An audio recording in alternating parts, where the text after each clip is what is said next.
based community center. I'm on the street Wester. I present for the University of the Nation School on biblical worldview. Haven is a name that I kind of just picked randomly, but I kind of like. I think it encompasses kind of the heart behind this quite well. It might change if I ever like really walk this out, but that's this is kind of where we'll go today. I'm going to have an introduction, which is kind of what this is. Then I'll present the problem, the causes for the problem, and then I have a proposed solution. We'll wrap it up at the end with a conclusion. As an introduction, I kind of decided to write myself a thesis statement and share that guys with you. And so I'll just read it out here. In response to the increasing prevalence of loneliness and disconnection in society, I am seeking to create a values-based space for individuals to connect, engage, and improve their mental health and overall well-being. By introducing individuals to biblical values, the space aims to foster a sense of purpose and community while providing individuals with the support and resources necessary to lead a fulfilling life. I think this, as it is a thesis statement, encompasses quite well what I think my heart is. I'm just seeing this problem of disconnection and my response to it. And so now we'll move on to the problem. Distance in a connected society. Sorry. So the problem is disconnection, as I've said at the top, and there's multiple kind of aspects to this, but the first one being a lack of deep relationships in modern society. I was doing some research, actually an interesting video yesterday about just the decline in relationship, in like proper close relationship, and just some of the causes behind that.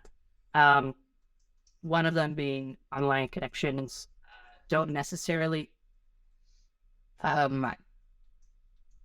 connect to like having a deep relationship with somebody. You could talk to both people over the phone or by text, but it doesn't necessarily have that same connection that you do. Another reason for this is also just the rise of individualism and kind of like this very work-focused culture, where that's what matters and people are just too busy, almost. Another reason for this is that there's no spaces for people to develop relationships or community. There are places that kind of have this, but most of them are feet at best. I'll get into that a little bit more later on. But even public spaces these days are not really built for relationship building. They're focused more on people getting things done, people being effective and efficient. And even workplaces in that sense are also just focused on the individual and getting them to do the most that they can, basically. Where those places are helpful in that they do support the individual very well, they're not often pointed towards community living and relationship. Like I was saying earlier, there's a lot of negative aspects associated with existing relationship building spaces.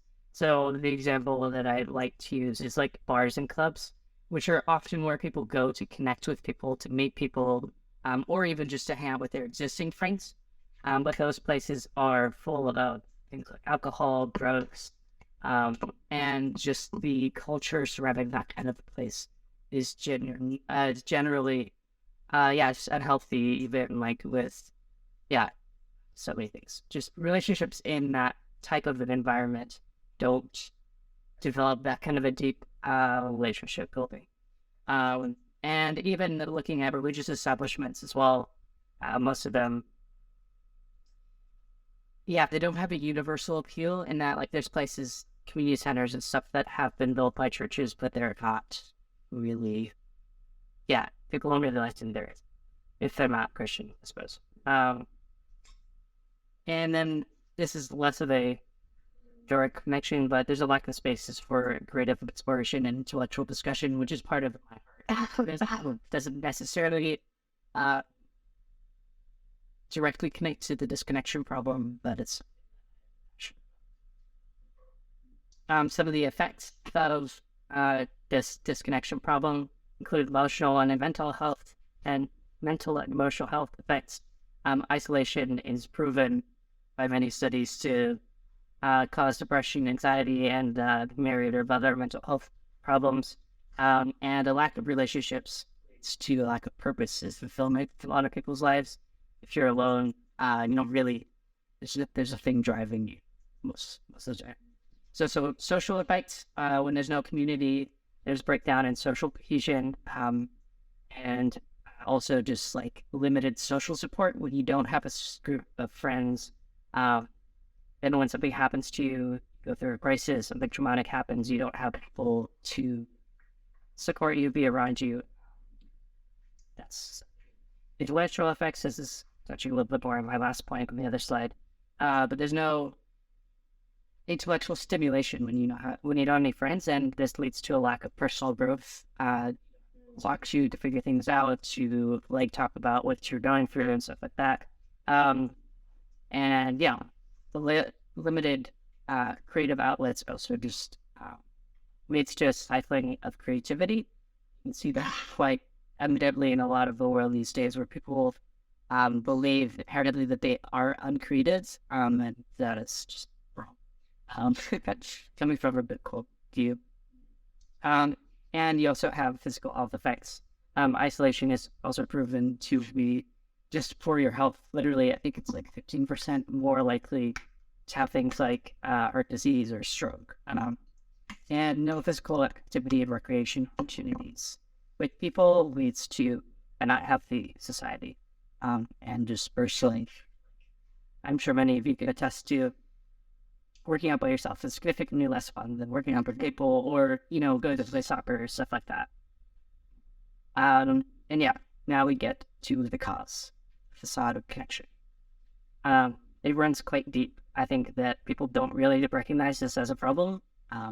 And as I mentioned before, the rise of individualism, consumerism, there's just this huge focus on personal gain and even pleasure seeking. And that people are very focused inwards and not really about the community part of that. This kind of comes with capitalism and a lot of things like that. Another thing is the erosion of social structures. This kind of family as a whole has led to some really big effects on relationships. In an article I was reading the other day, they talked about how when families separate, when people's parents divorce, or even when people divorce, their friend groups often fall apart, and people move away, stuff like that. There's a lot of things that roll into that. But there's also just a weakening of civic institutions where it means you meet and get to know people. An increase in technology and social media. I touched on this a little bit before, but basically, people think they have relationships. And I think it's important to note that you can have quite a real relationship with somebody online, but you miss a deep and I think human kind of connection with somebody when you don't see them and are physically with them. And yeah, it's hard to meaningfully communicate. You can communicate, but at a basic level, I think you do have to be a person. Another reason is systemic issues of inequality, social stratification. It's a fancy word. Just marginalization of groups. So because there's just this, so many different forms of inequality, this creates a lot of, this division between groups and things like that. Those are kind of the reasons for that. And I think that, but just kind of touching on it, I think there's a lot of things. And I think that especially technology has had a huge impact, not just in the aspect of talking, but also because people spend so much time at home on their computers watching movies, playing games, and that is kind of become a replacement for going outside and hanging out. And so now we get to proposed solution, a space provided. My kind of idea to combat this problem, at least a form of an idea to combat this problem, would be to start a community center. So this would just be, basically, I think community center is kind of self-explanatory, but a place that would, just foster a community, but also relationship within that. So this would be a place that embodies Christian values in a non-religious atmosphere.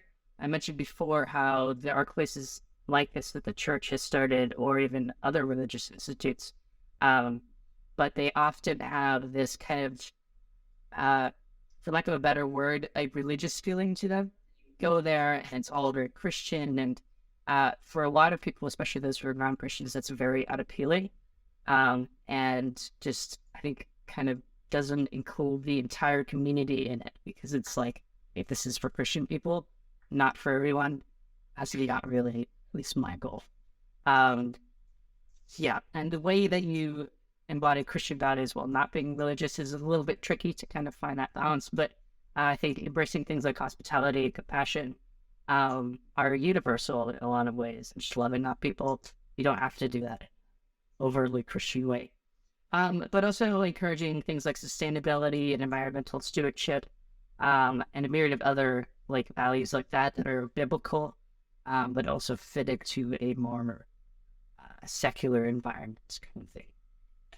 It would be a place that fosters creativity and intellectual expression and experimentation. This is partially my heart, but I think it's something that would connect people very well. And having a place you can go to just to explore pottery or painting or baking, whatever you want to, kind of like, I want to try this. Through that, you get to meet people who have a similar heart, and you get to build relationship through that. I think, there's also just that is missing. You can go and have classes, but you go pay for that and you go learn. It's not necessarily a place where you can build relationship with people. And on the intellectual side, I think also just hard for like wanting to have a space or people to be able to discuss world events, different things in a safe environment, and also just to be intellectually stimulated outside of the online for stuff like that. And just it would provide a warm space for building meaningful relationships. And so this is just, I think the way that I could describe it is a home for people who don't have one.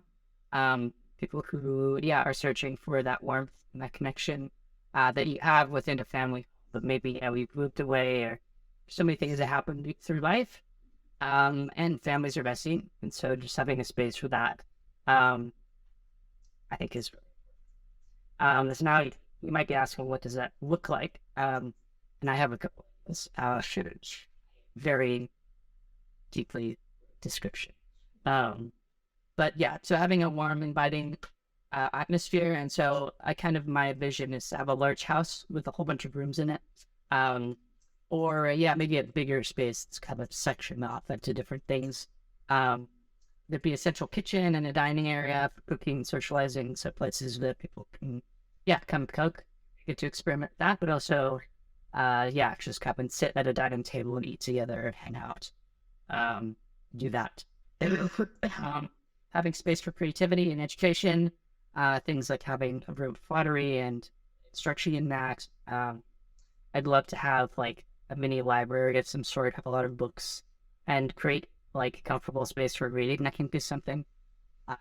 Libraries have that function, but I think mixing it into this kind of a creative space would be good. And having classes on cooking, baking, just having pick more laid back classes where people can learn how to do something but not feel the pressure to be like, okay, I have to do this, I have to do this one. And accommodations in entertainment. I have kind of a crazy idea of making this a little bit of a guest house. So it's been part of my heart to be able to host people. But also, having like a theater room where I can show movies, people from the community come watch, have discussion afterwards, and just space for games. Things. So that's kind of, I think, the best way that I can describe it is like a house, like a home, but not a home. It's a little bit. Here's my conclusion. I also kind of I suppose I'm restating my thesis statement to some extent.